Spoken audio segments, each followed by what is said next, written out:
So let's read this question. So this question says a particle of mass 200 grams dropped from a height of 50 meter and another particle of mass 100 grams simultaneously projected up from the ground along the same line with a speed 100 metre per second. The acceleration of the center of mass after 1 second. 1 second के बाद आपको क्या बताना है? Centre of मास के यहाँ पर acceleration बताना है. तो इस क्वेश्चन को बच्चों देखिए की कॉन्सेप्ट आप क्या लिख सकते हैं. The key concept of this question is centre of mass लिख लीजिए, फिर acceleration of centre of mass लिख लीजिए. ठीक है, क्या लिख लीजिए? Acceleration of centre of mass. ठीक है. A particle of mass 200 gram is dropped from a height of 50 metre. ठीक है, एक पार्टिकल है, ठीक है, जिसका मास कितना आपका 200 ग्राम, इसको ड्रॉप कर रहे हैं. ठीक है, ड्रॉप करेंगे तो देखिए इस पर तो 200 जी का फोर्स डाउनवर्ड डायरेक्शन में लगेगा और ये हाइट आपको गिवन कर रखी है कितनी? 50 मीटर के इक्वल गिवन कर रखी है. ठीक है, 50 मीटर के इक्वल.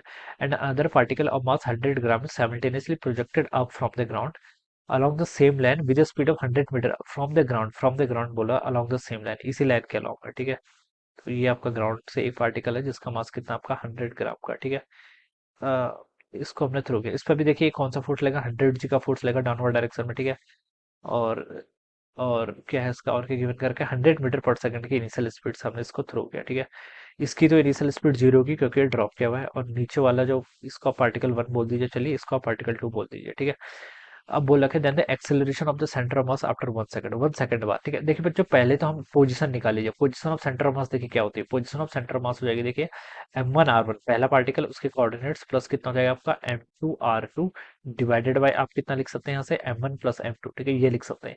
पोजीशन को डिफरेंशिएट करेंगे तो वेलोसिटी आ जाएगा सेम, वेलोसिटी को डिफरेंशिएट करेंगे तो एक्सेलरेशन आ जाएगा, और acceleration of centre of mass find out करना है तो आप इसको लिख लीजिए. ये सेम देखिए m1 कांस्टेंट है. ठीक है, R2 का डिफरेंशिएशन करेंगे तो V2 आएगा, V2 को अगेन डिफरेंशिएशन करेंगे तो A2 आएगा. M1 प्लस M2 ये आपका एक्सेलरेशन हो जाएगा. ठीक है, तो यही आपको बताना है acceleration of centre of mass. ठीक है, तो ये क्वेश्चन तो देखिए काफी इजी क्वेश्चन है. मास देखिए आपको गिवन कर रखा है.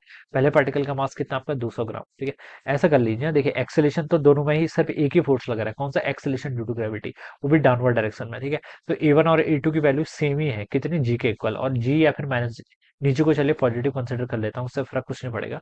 सिर्फ एक्सेलरेशन का मैग्नीट्यूड बताना है, डायरेक्शन नहीं बतानी है. ठीक है, तो यहाँ पर से देखिए एक्सेलरेशन को कॉमन कर लो. A1 और A2 दोनों की वैल्यू इक्वल ही है. A1 A2 और कितनी है? G के इक्वल है. ठीक है, तो यहाँ पर से A को कॉमन कर लो और यहाँ पर क्या बच गया आपका M1 plus M2 divided by कितना बच जाएगा डिनोमिनेटर में? M1 plus M2. ठीक है, तो यहाँ से तो ये टर्म कैंसिल, तो जो सेंटर ऑफ मास का एक्सेलरेशन आएगा वो सिंपली A के इक्वल आ गया, और A की वैल्यू कितनी? G के इक्वल. तो सेंटर ऑफ मास का जो एक्सेलरेशन होगा बेसिकली वो G के इक्वल होगा, और G की वैल्यू कितनी होती है? 10 मीटर पर सेकंड स्क्वायर के इक्वल. ठीक है, तो ये वाला ऑप्शन इसका राइट होना चाहिए. कौन सा? A option. ठीक है, तो this will be the correct answer. So I hope you all understood this concept. All the best and thank you so much.